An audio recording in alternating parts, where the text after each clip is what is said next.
Noticias de última hora, preste mucha atención. CAL no dio paso a pedido de legisladora correísta para revisar juicio político contra la fiscal Diana Salazar. El segundo vocal del CAL indicó que el tema solamente se trató rápidamente en la sesión. No hubo ninguna votación.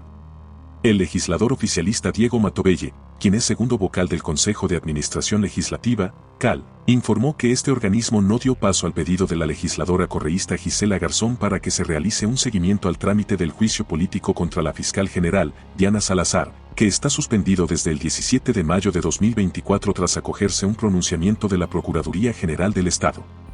En atención a una consulta del presidente de la Asamblea Nacional, Henry Kronfle, la Procuraduría emitió un criterio para permitir que el CAL y la Comisión de Fiscalización suspendan temporalmente la sustanciación de un juicio político en caso de que las autoridades investigadas cursen un embarazo de riesgo o presenten enfermedades catastróficas.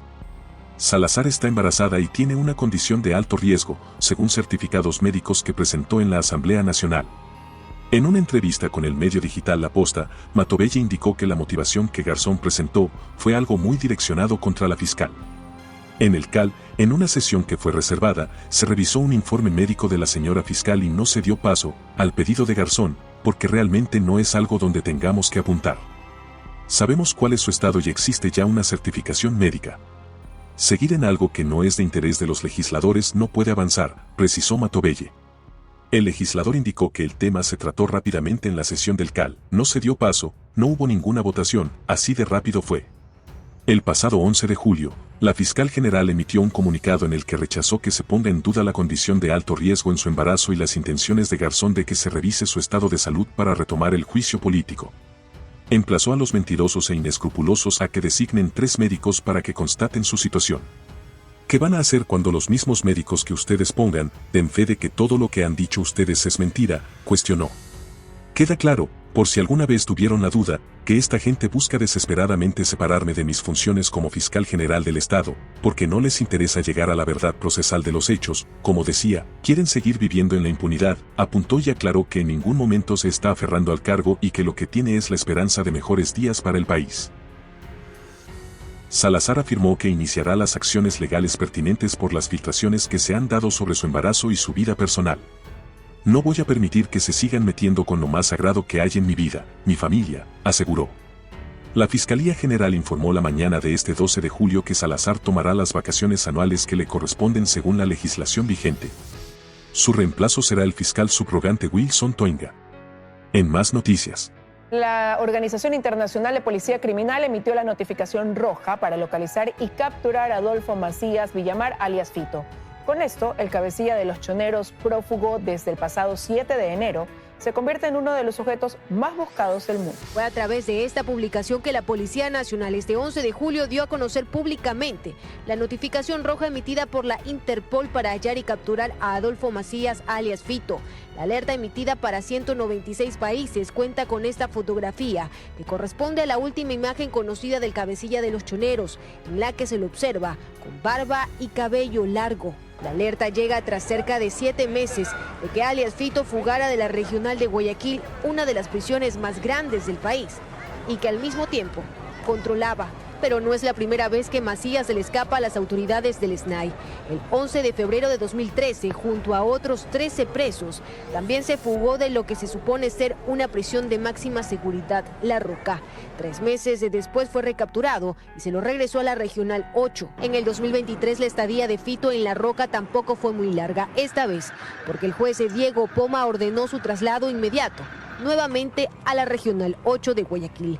Cabecilla de los choneros se encuentra preso desde el 2011, condenado con la pena máxima de 34 años de cárcel por delincuencia organizada, narcotráfico y asesinato. En la actualidad, las autoridades ofrecen una recompensa de hasta $100.000 para quien otorgue información de su paradero o que ayude en su aprehensión. Paralelamente a esto, la Policía Nacional y el gobierno también han tomado medidas para desarticular a la estructura terrorista que lidera, llegando a su círculo más cercano y allanando sus bienes, como este domicilio de lujo en Manta y otras 6 viviendas en las que también operaban miembros de la misma organización. Internacionalmente, Argentina también ha mostrado su disposición con Ecuador para ayudar a la captura de Fito. Una de las acciones más claras fue la expulsión de su esposa, hijos y sobrinos el pasado 19 de enero. Esta mañana, Mayra Salazar, procesada en el caso Metástasis y pieza clave en el Purga, fue trasladada en un vehículo militar a la cárcel de Cotopaxi desde una prisión de mujeres en Chillogallo, al sur de Quito. Su abogado, Cristian Marín, aseguró que teme por la vida de Salazar debido a que en esa cárcel no se ofrecen las garantías para su defendida. Agregó que hasta el momento desconoce los motivos del traslado. El legislador de Construye, Paul Buestán, presentó en la Asamblea una nueva propuesta de reforma que busca eliminar las pensiones vitalicias a expresidentes. En la actualidad, los exmandatarios solo reciben el 70% de dicho beneficio. Esta vez la pretensión de que expresidentes y exvicepresidentes del Ecuador ya no reciban un sueldo vitalicio es de la bancada de Construye. El legislador Paul Buestán presentó en asamblea una reforma a la ley del servicio público para que se elimine el articulado que les otorga ese beneficio. Al no ser servidores públicos, por coherencia, no deberían recibir un solo centavo, más aún cuando existen tantas necesidades en el Estado ecuatoriano como la salud, la seguridad. Les quitaron presupuesto a las universidades. Y según Buestán, hay ex jefes de Estado que ya ni siquiera residen en el país y aún reciben esa remuneración. El argumento es también que ya no son funcionarios públicos y ese gasto no tendría que asumir el Estado, explica. Algunos incluso no están ni en el país, viven en otros estados, como por ejemplo el caso de Yamil Maguad. Otros dan cobrando los herederos, dan cobrando las personas que quedan acá en el país, y eso nos parece que es una falta de consecuencia con un principio de solidaridad con el pueblo ecuatoriano. La iniciativa recibió el apoyo inmediato de otras bancadas, pues según los documentos que acompañan a la reforma y que ya está en manos de la Asamblea, el Estado destina alrededor de $85,000 mensuales para pagar las pensiones vitalicias de 27 expresidentes del país. ¿Pensiones vitalicias a cuenta de qué? Ustedes han visto aquí expresidentes y ex vicepresidentes que ya ni siquiera la gente se acuerda quiénes eran y están ganando sueldo pagado por nosotros, de tal manera que eso de los sueldos vitalicios hay que eliminarlos urgentemente y ahí vamos a estar para sumar a ese proyecto. Este sería el segundo intento de la Asamblea de retirar este beneficio a quienes gobernaron el Ecuador. En el 2023 se trató de una propuesta que tenía este objetivo, pero no encontró todo el respaldo en el Pleno del Legislativo y solo se logró que la pensión que reciban sea del 75% del sueldo y ya no del 100%. La reforma deberá ser admitida a trámite en la Asamblea y enviada a la comisión que el CAL lo decida para su procesamiento. La Fiscalía pidió la pena máxima contemplando agravantes para los procesados por el asesinato de Fernando Villavicencio.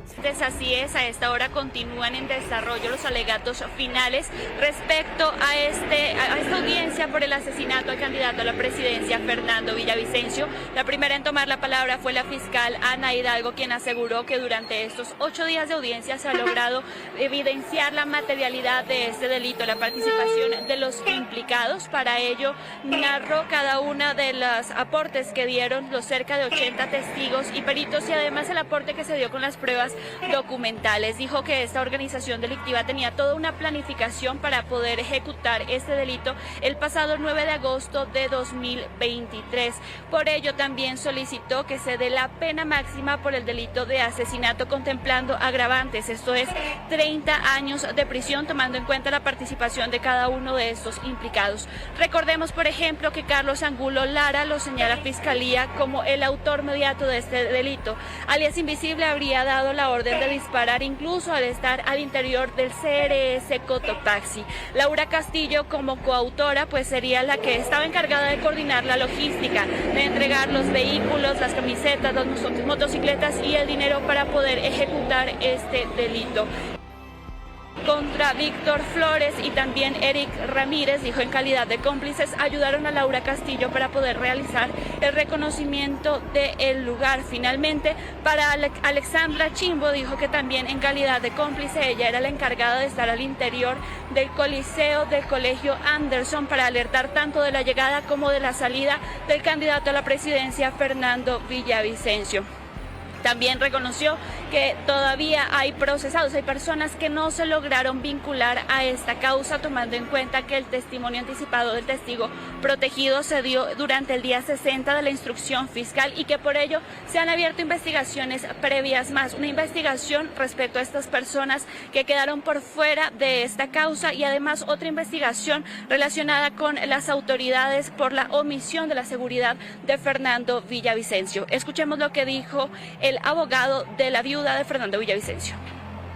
Que puedan establecer la existencia de delitos que tienen que ser investigados, se puede iniciar una acción de oficio, como en efecto nos ha mencionado la señora fiscal, que se han llevado adelante ya 2 investigaciones más de oficio para determinar la responsabilidad directa y las omisiones en las que pudieran haber ocurrido funcionarios públicos en el ejercicio de la defensa de la protección de la vida del candidato presidencial. Y efectivamente estas nuevas personas que han sido vinculadas y elementos también como por ejemplo los medios que se facilitaron para la comisión del delito a través de una línea dedicada de internet, cómo se realizó la suscripción, las autorizaciones dentro del sistema del SNAI.